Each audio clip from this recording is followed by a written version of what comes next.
As per the 14th Amendment to the US Constitution, all persons born or naturalized in the United States and subject to jurisdiction thereof are citizens of the US and of the state wherein they reside. On 8th November, just over a month before he takes office, US President-elect Donald Trump, in his first televised interview since the elections, said that we'll have to end it. He has now basically revived talk of abolishing the guarantee which has been part of the country's constitution for over 150 years, that anyone born in the US is automatically an American citizen.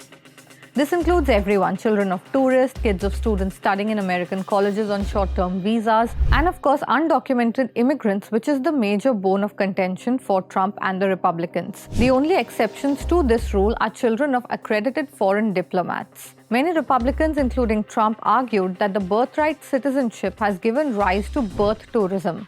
That is when pregnant women enter the US illegally or on tourist visas and then they give birth in the US before returning back to their home countries. In Trump's words, he finds this ridiculous and he wants to do away with it. He said he's planning on changing this practice using an executive action and noted that there are other options too. But the big question now is, can he really do that? Well, not easily for sure. He can't amend the Constitution by himself to implement any such changes, and his administration will require the support of 2/3 majority in both chambers of Congress. The amendment must also be ratified by 3/4 of all state legislatures, and the Republicans don't have these numbers in either chamber.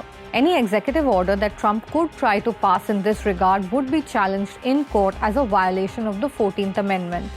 As per AP, the law is clear that birthright citizenship cannot be ended by an executive order, and hence it would end up in litigation.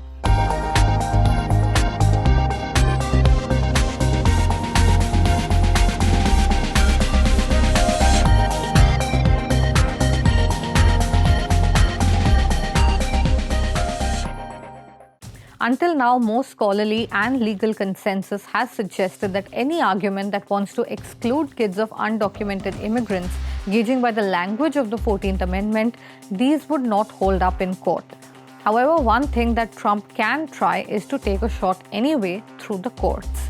As per immigration experts in the United States, the Supreme Court may at some point find arguments for restricting birthright citizenship persuasive. As per the New York Times, at least one federal judge has indicated a willingness to consider it. There are several countries that had traditions of universal birthright citizenship. They were basically rooted in the English common law. So it was followed by countries like Britain, Ireland, Australia, and India. But these countries have since then abolished that right, or at least they have restricted it. Now, in the United States, as per the Migration Policy Institute, as of 2019, about 4.7 million American-born kids under 18 were living with a parent who was undocumented. That is about 7% of all the children in the United States. However, research by Pew says that in 2022, 5 out of 6 US children of unauthorized immigrants were born 2 years or more after their parents entered the United States. So it was not in utero. There is one thing here though, children of non-citizen parents, once they reach the age of 21, they can sponsor family members for permanent residency. And these stories have featured quite prominently in many stories of immigrants to the United States over the last century.